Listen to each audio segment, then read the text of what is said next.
পাত্র চাই, মায়ের বিয়ের জন্য পাত্র চাই, মায়ের শেষ বয়সের সঙ্গী হিসেবে একজন বয়স্ক আদর্শ পুরুষ চাই।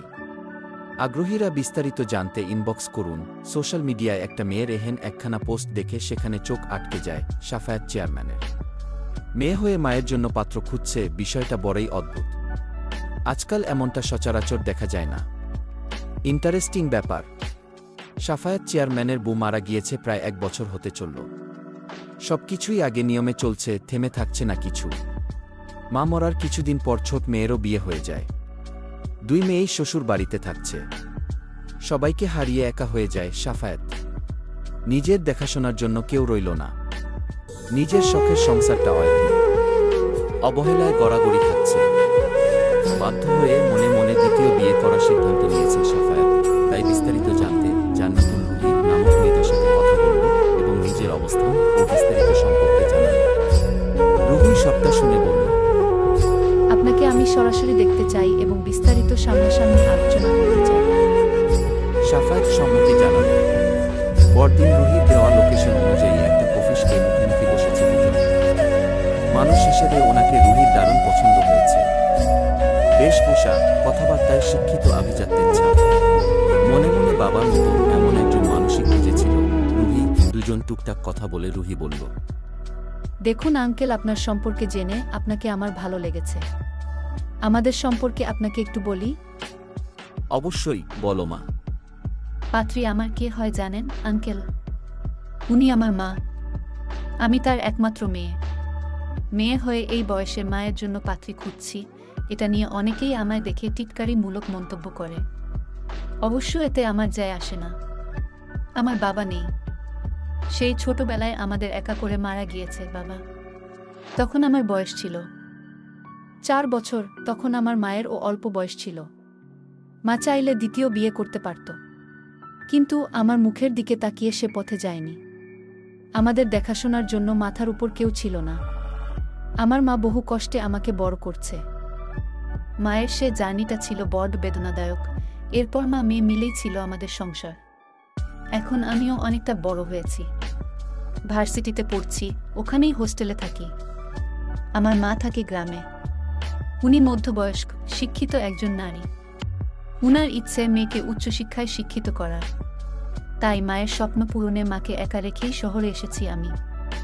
মাসের পর মাস এখানেই থাকছি। শেষ অবলম্বন হিসেবে একমাত্র আমি ছিলাম তার সঙ্গী। আমি চলে আসার পর মানুষটা একদম একা হয়ে গেল। ঘরে বাইরে সব জায়গায় একা। মা উনি মানসিকভাবে অনেকটা দুর্বল হয়ে গিয়েছে। তাই এই একাকিত্বের থেকে পরিত্রাণ পেতে মায়ের একজন সঙ্গী প্রয়োজন। আর একজন মেয়ের স্বামীর চেয়ে বড় সঙ্গী আর হয় না। সারা জীবন তো মা কষ্টই করল, এবার তার একটু যত্নের প্রয়োজন, একজন সঙ্গীর সাপোর্ট প্রয়োজন। তাছাড়া আমিও একটা মেয়ে। জীবনচক্র হিসেবে আমারও বিয়ে হবে, সংসার হবে। আমার মায়ের যে আত্মসম্মান, ব্যক্তিত্ব, উনি কখনো মেয়ের জামাইয়ের ঘরে থাকবে না। আমি কি পারবো আমার মায়ের দায়িত্ব এবং তার সব স্বপ্ন পূরণ করতে? সেই তো মা জীবনের অনেক অংশই একা কাটিয়ে দিল, আগামীতেও দিতে হচ্ছে। এভাবে তো আর জীবন চলে না। এজন্যই আমি এমন একটা সিদ্ধান্ত নিয়েছি। এতে মায়ের অমতের কমতি নেই, তবুও মানিয়ে নিব আমি। এবার আপনি যদি আমার মায়ের দায়িত্ব নিতে চান, আপনাকে কথা দিতে হবে আঙ্কেল, আমার মাকে আপনি ভালো রাখবেন। আর হ্যাঁ, আমাকে নিয়ে ভাবতে হবে না। আমি সারাদিন আপনার সংসারে গিয়ে পড়ে থাকব না। অবশ্য মাঝে মধ্যে ছুটির দিনে মাকে দেখতে যাব। এইটুকু সুযোগ আমাকে দিতে হবে, কেননা মা ছাড়া দুনিয়াতে আমার আর কেউ নেই। লম্বা এক কথা শেষ করে দম নিল রুহি। সাফায়াত চেয়ারম্যান সবটা শুনে বলল, আমি আগ্রহী। আমি তোমার মাকে যথেষ্ট ভালো রাখার চেষ্টা করব। তাছাড়া তোমাকে নিয়ে ও আমার কোনো প্রবলেম নেই মা রুহি। আমারও 2টো মেয়ে আছে। তুমি ও তাদের মতো আমার আরেকটা মেয়ে হয়েই থাকবে। লোকটার কথা রুহির বড্ড পছন্দ হল। আরও টুকটাক কথা বলে রুহি জানালো, মায়ের সাথে আলোচনা করে আপনাকে আমি খুব শীঘ্রই মতামত জানাবো। আজ আসছি। সাফায়াত চেয়ারম্যান ও নিজের বাসায় পৌঁছে মেয়েদের এ ব্যাপারে জানালো।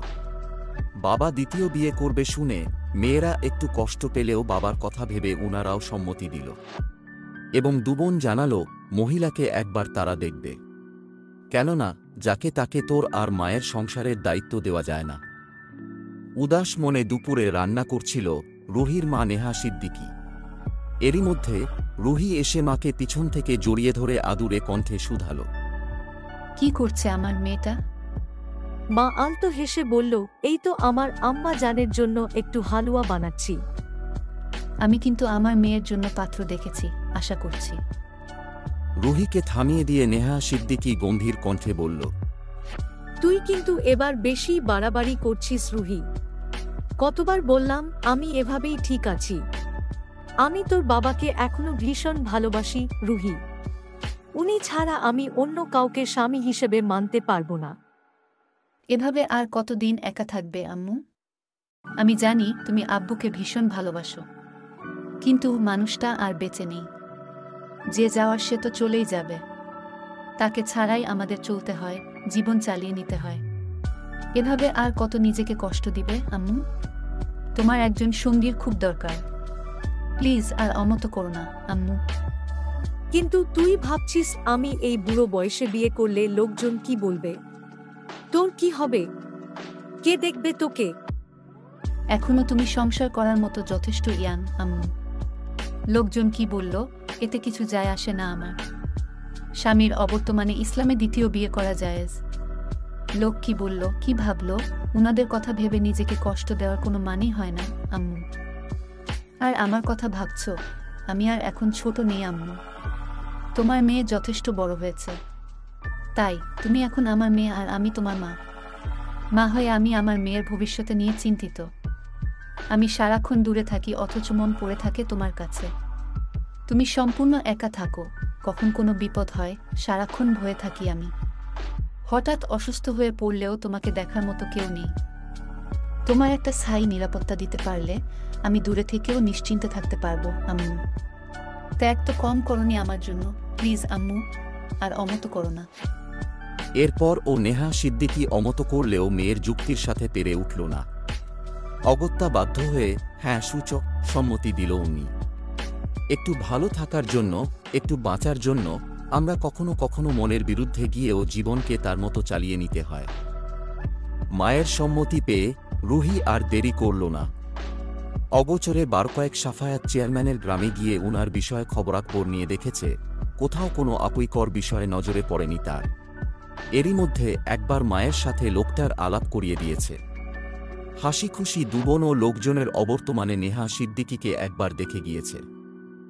মাঝ বয়স্ক, সুন্দর, মার্জিত মহিলাকে তাদের ও মনে ধরেছে। রুহি আরও কিছুদিন পর খুঁটিয়ে খুঁটিয়ে লোকটার ডিটেইলস জেনে তবেই হ্যাঁ বোধক সম্মতি জানাল। অবশেষে ঘরোয়াভাবেই তাদের বিয়েটা হয়ে গেল। এরপর আশেপাশের লোকজন যখন জানল রুহি তার মাকে বিয়ে করিয়েছে, এটা নিয়ে তারা কম তিরস্কার করেনি। রুহি ছিল তার মায়ের পাশে শক্ত ঢাল স্বরূপ। যুক্তিশীল, স্পষ্টবাদী মেয়ে রুহি, তার সামনে কেউ কথা শুনিয়ে পার পায়নি। মেয়েটা একাই সবটা সামলে নিয়েছে। এই ধরনের গল্প আরও পেতে চ্যানেলটি সাবস্ক্রাইব করে রাখুন। সেই সাথে এই সত্য ঘটনা নিয়ে কোনো মন্তব্য থাকলে কমেন্টে জানান। ধন্যবাদ।